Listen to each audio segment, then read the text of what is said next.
Hello, Croeso, and welcome back to the virtual sofa. This is our weekly roundup of all things Discovery, and this week I'm joined by our President Trustee, Emma. Hi.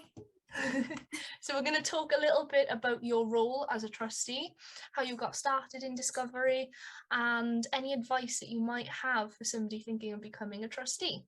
So let's get started. Tell us a little bit about your role as the President of the Trustees. So my role as trustee president basically means that I'm not in charge, but I manage the board of trustees. So that includes student trustees, the student secretary and treasurer, and then also the non-student trustees. And it also means that I manage the staff team as well within Discovery.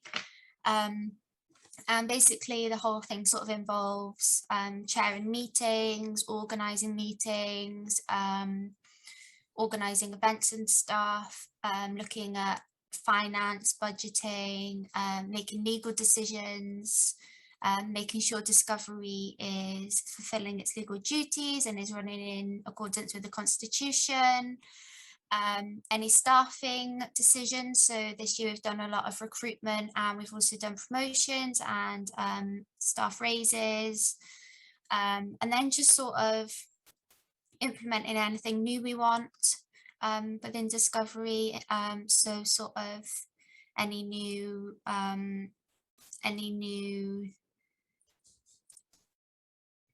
think of the word. Any new like policies or any new like projects we want to do, stuff like that. And yeah, so I chair and arrange the board of trustees meeting every term, where we have subgroups and basically just make sure everyone's doing what they're supposed to be doing. A lot of nagging. Yeah. That's pretty amazing that alongside being a student, you're able to have this responsibility where you're developing as a manager as well. I think it's a really unique experience. As a student, I don't know really any other students who have said that they're president of a charity, especially a charity as big as Discovery. And it's because I mean, you know, we have over 1,000 volunteers. We've got the staff, we've got the trustees, we've got project coordinators, the interns, and it's sort of overlooking everyone. It's a really good leadership opportunity, and it's also given me like an insight. So I did business studies at college, but it's given me sort of a practical experience in business. So practically how businesses run day to day, like the legal stuff, the behind the scenes stuff, and also experience in managing a team.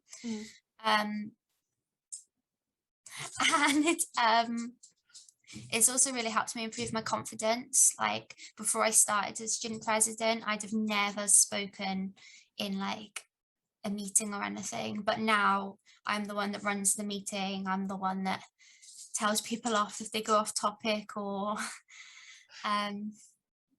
you know, it's given me a lot of confidence too. And now I feel like so I want to go into teaching. I'm doing my PGC next year, and I feel like now I would have the confidence to go in and manage a classroom and present PowerPoints to my colleagues and other people. And yeah, I think it's really going to help me in my career.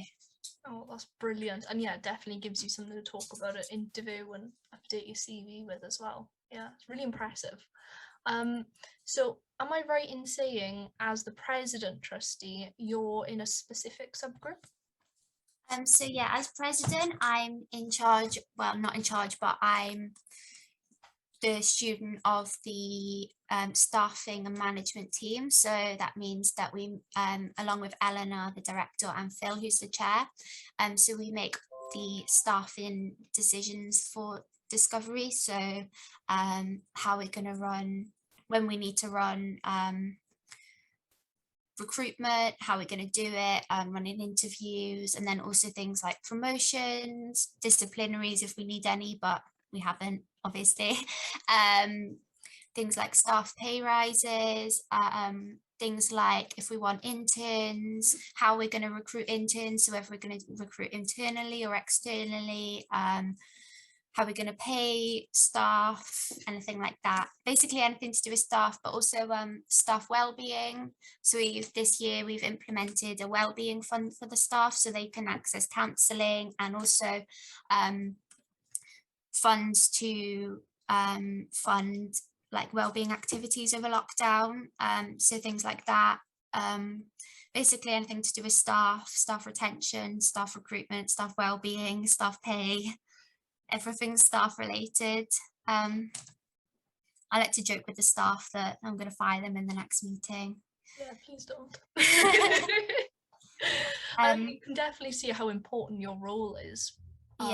Doing all that as well. It does seem strange that like I have a say in who's recruited, what the staff are doing, whereas because also I'm obviously I'm also a regular volunteer, and I've been a PC and an intern, so it's that sort of dual role where the staff are managing me, but I'm also managing them. So it's a very strange situation. I'll be managing someone one day being like, oh, I need this, I need you to have this, I need the minutes from this meeting, like I need this, like by this deadline, and then they'll be messaging me 10 minutes later being like, Emily, you need to log your hours, you need to do this. It's a very strange situation to be in. Yeah, definitely. But yeah, I just can't get over how impressive it is to be able to do something like that alongside being a uni student and having that experience that you can talk about and those skills that you've developed just for your employability as a whole, really. So you mentioned there that you've been a PC, so a project coordinator. So tell us a little bit about how you started in Discovery and what your journey's been like.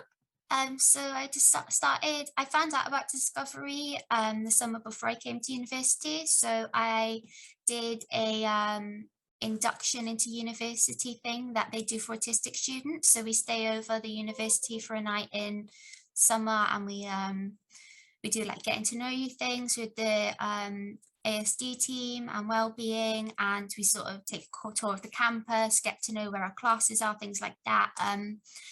And I was also, so Kirsty helped with that induction. So I met Kirsty, and she told me about Discovery and tried to recruit me for Discovery. And then I became a service user at the start of my degree. So I was a service user for orientation buddies, which hasn't been running for the last 2 years because of COVID, but usually it's the project where autistic students get paired with a buddy when they come to university for 2 weeks. So their buddy helps them like find their way around uni, find where their classes are, sort the timetable out, go to freshers fair, stuff like that. So I had an amazing buddy who I'm still like best friends with today, like 4 years later. And it was just such a good experience. I was like, well, I want to volunteer, I want to help people. So I'd also done some volunteering in the past as well. So Kirsty was like, well, come to the office, and sort of recruited me there and then. And I started volunteering on some of the kids projects in schools, because obviously I want to be a teacher, and I really liked it. And I started working with some of the supported volunteers who are volunteers with additional learning needs or any sort of additional needs. And I felt I really related to them, and like I became really close with a lot of them, and I found out that actually I want to work with people with additional needs, so that sort of helped me guide my career as well. And then I became project coordinator of that project this last year. So Active 18, and it was just, even though it was over lockdown, it was a lot of adjustment to the project, but it was a really good experience. And then also before lockdown, I actually became an orientation buddy as well. So I was a buddy for another student who came in, and it was a really good experience. But I've probably volunteered on almost every project. Probably. And then last year I was a project coordinator, so that involved sort of managing the project, say deciding activities, ordering resources, managing my own volunteers, like I say, it was a lot of adaptation to the project for me. So we had to go do stuff online.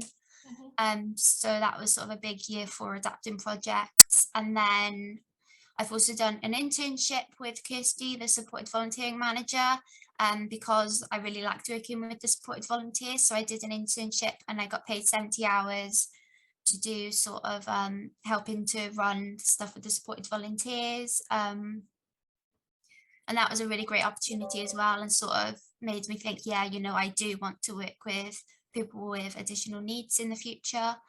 And it's also like I got really good training. So I've done like disability awareness training, racism awareness training, mental health awareness training, every awareness training, sight loss awareness training. I also, when I became president, got put on the first aid at work training, which was a full day of first aid training by a paramedic. And this is all stuff now that's gone on my CV, it's gone on my PGC application.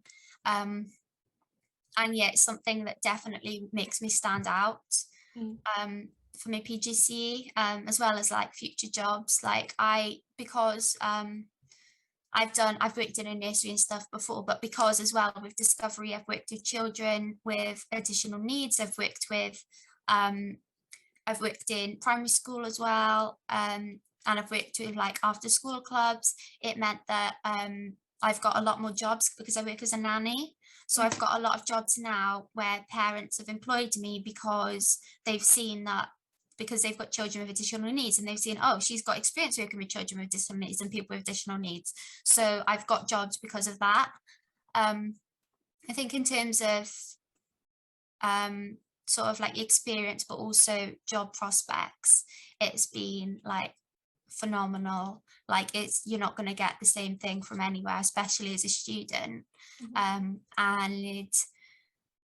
I've also became a Discovery ambassador, which is it's a bit different. It's more about recruiting volunteers and running start here interviews and sort of advertising for Discovery, which is sort of something that, especially if you're into business, is something that is, again, a really good opportunity, sort of managing social networking and stuff like that. And again, it's been a really good skill. Like me having to interview other people has helped me with my interview skills, and again with my confidence and my interpersonal skills. And this is all stuff that's going to go on my CV. So yeah, that's sort of my whole Discovery journey. I started out as a surface user and I just became everything. And I was like, you know what, you've been everything else. I'd been a trustee the year before. So last year I was a non-portfolio trustee. So I was like, you know what, you've done everything else, may as well run for president, top it all off. With the last thing left, president, and then I became president this year. So I still want to be a trustee next year, but I'm going to step down as president and just become a non-portfolio trustee because I'm in my final year, time commitments and stuff. But also, so I still want to be involved in being a trustee because it's such a great experience. But I want to sort of be there to help advise the next president and support them any way I can, really. So that's sort of, and also like I don't want to leave the Discovery family. Like I still want to be involved, even though I don't have the amount of time I did last year and the year before to commit to regular volunteering and project coordinating and ambassadoring. I still want to be involved and do as much as I can because I just really enjoy it. Oh my gosh, your story is so impressive, Emma. Like, you've literally done every possible thing that you can. But, you know, your journey through Discovery from service user to president, pretty impressive. Just don't want to leave now. No, don't leave. I just need to become staff now, that's it. There we are, that's the next step.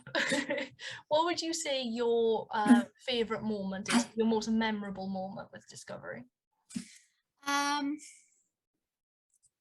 think definitely a lot of my favourite memories are with Active 18. The service users and supported volunteers are just so funny.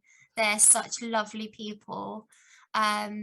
Also the trustee training weekend that we went on was just hilarious. It was just an amazing time to just get to know everyone, but like become really close with everyone. I don't think I have I think one of my favorite memories is still sort of one of the first things I did with Discovery, which was buddied reading. So that's the project where we go into primary schools and help the children learn to read and support them with their reading. So that was actually the first project I went out on. And I got paired with, because of my experience with people with additional needs, I got paired with 2 girls who had additional needs. And one of them was a refugee. So she just moved here and she couldn't read in English. So I was sort of supporting her to read in English. And at the beginning, it was very limited. She was on, you know, very basic books. She couldn't read it was sounding out each letter. And she also had additional learning needs as well. So sort of managing that. We could only read about 2 words and then we'd have to have a break and go something else. So it was very tough to begin with, and by the time I left a couple of months later, she was reading the word giraffe, she was having a chat about the things in the books with me, she'd completely opened up. And I remember we had to write down any new words she learned, and she read the word giraffe. She was like, oh, I know that's giraffe, when like she saw the word, and I just cried because I was just so proud of her and how far she'd come in such a short time. And it just made me realize, like, people are like, oh, it's just volunteering, but like how much of an impact those couple of weeks had on that girl and her learning. Just like that's going to help her for life now that she's had that one-to-one experience learning to help with reading in school that she wouldn't have had from her teacher, because, you know, class of 30 is not something the school could provide. And it's just one of my favorite memories. Also, the other girl I had, I related to her a lot because she struggled with, she could read perfectly, but it was more her confidence in speaking out loud. And again, she didn't speak to me for the first couple of sessions, and by the end she was chatting away to me about her weekend, and she really opened up. And I sort of saw in her the same thing that had happened with me in my discovery journey, that I started out, I didn't speak to anyone, I was really shy, and in the same way that it helped her discovery, it really helped me sort of open up, confidence building and stuff. So that's probably one of my best memories. Yeah, that's amazing. That is really amazing. You can see the real positive impact that you had there. Amazing. Yeah. So just to finish off, what would you say to someone who is thinking of becoming a trustee? As you know, obviously, we've got our AGM coming up and we're recruiting our next years of trustees. So what would you say to anyone who's just a bit unsure and they're thinking of signing up and need that final push? I think definitely if it's something you're considering, just go for it, because I mean, it's, in terms of time commitment, it's probably the least time commitment out of everything in Discovery. Even though you're sort of running the charity, you do a 2-hour meeting once a term. We make some legal decisions. You have to have a subgroup meeting once a term, but that's what, an hour a term. So that's just supporting staff, but again, your degree comes first. You only do what you want to do. Other than the bot meetings, everything is kind of optional. You just sort of help out where you can to support the staff as much as possible. But I think it's such a good opportunity, especially for a student who doesn't have any experience in business, in leadership, going into a field where that's something that you're going to need. I mean, interpersonal skills, confidence, you're going to need that in any career you go into. So yeah, I think it's a really good opportunity, and just apply. Like, we have like 9 or 10 student trustees, so the workload is really shared out, and like I say, it's not a big workload at all. To be honest, like I'm president, and I don't think I've done anything really in the last month in terms of being a trustee, apart from planning from the AGM.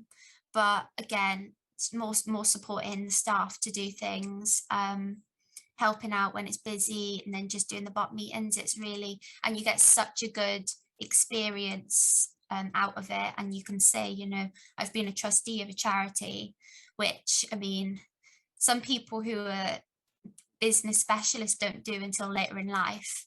So it's a really good opportunity, and I think you should just do it. Just do it. And Just yeah, go for it. just go for it. You've absolutely, and you've touched on, you know, the employability aspect of it as well, and the time management of it as well. So yeah, just do it. It's an absolutely amazing experience. Yeah. Okay. Well, that's it from me, unless you have anything you wanted to add. I think so. Just, yeah, thanks to everyone who's been amazing this year and supported me in my presidential role, and all the volunteers who've done volunteering. This year's been really difficult with COVID and lockdown, but sort of spending the year online and trying to get the office back up and running, I've had a lot of support from volunteers, and actually our volunteer numbers have gone up over COVID, which is really good. But yeah, just thanks to everyone who's been volunteering and helping us, and you're all amazing. Absolutely. And yeah, thank you to you, Emma, for everything that you do with Discovery. And thank you very much for coming on with me today. Thank you, Meg. Well, that's it from us then. Stay tuned for Discovery News. Bye. Bye. If you're inspired by Emma's story, then consider becoming a student trustee of Discovery. For this, simply email us at discovery@swansea.ac.uk for more information, and keep in mind that the application deadline is Friday the 12th of November at 10 a.m.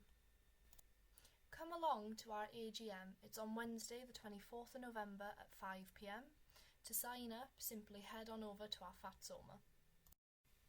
We have a wide range of training opportunities over on our Fatsoma page. All the training is free, but spaces are limited. If you sign up and can no longer attend, please let us know. Our project coordinators have now finished their training and are ready to get started on the projects.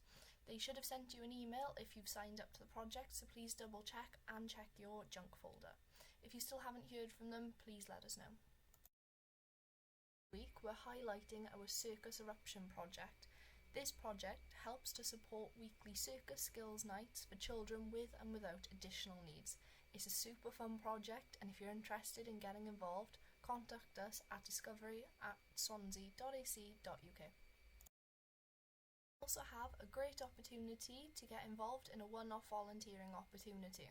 This is a litter pick in Singleton Park on Tuesday the 23rd of November at 2 p.m. To get involved, sign up via our Fatsoma page. We also have a new volunteering opportunity for Chinese students. We are looking for Chinese students to help design and facilitate a workshop for Chinese New Year. To get involved, contact us at discovery@swansea.ac.uk to express your interest.